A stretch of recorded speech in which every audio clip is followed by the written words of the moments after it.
வணக்கம். G news Tamil 24x7 செய்திகளுக்காக செய்தி வாசிப்பவர் வித்யா. திருவேற்காடு எஸ்கேடிஜே மேல்நிலைப் பள்ளி மாணவர்கள் சிலம்பம் போட்டியில் உலக சாதனை படைத்துள்ளனர். திருவள்ளூர் மாவட்டம் செங்குன்றம் அருகே உள்ள வடகரை அரசினர் ஆதி திராவிடர் மேல்நிலைப் பள்ளியில் யுனிகோ வேர்ல்டு ரெக்கார்ட் சார்பாக சிலம்பம் போட்டி நடைபெற்றது. இதில் 400 மாணவர்கள் கலந்து தங்களது திறமையை வெளிப்படுத்தினர்.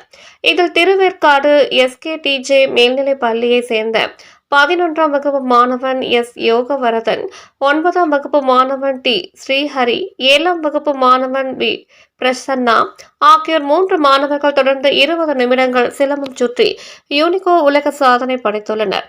இந்த 3 மாணவர்களையும் பள்ளியின் மேனேஜிங் டிரஸ்டி மற்றும் செயலர் சத்யநாராயணா, துணை செயலாளர் லயன் இ டில்லி, நிர்வாக அலுவலர் டாக்டர் நா பூபாலமுருகன், தலைமை ஆசிரியர் ஏ மாணிக்கவள்ளி மற்றும் பள்ளியின் இருபால் ஆசிரியர்கள், பெற்றோர் ஆசிரியர் கழக தலைவர் மற்றும் உறுப்பினர்கள், பெற்றோர்கள் உள்ளிட்டோர் இம்மாணவர்களுக்கு தங்களது வாழ்த்துக்களை தெரிவித்துக் கொண்டனர்.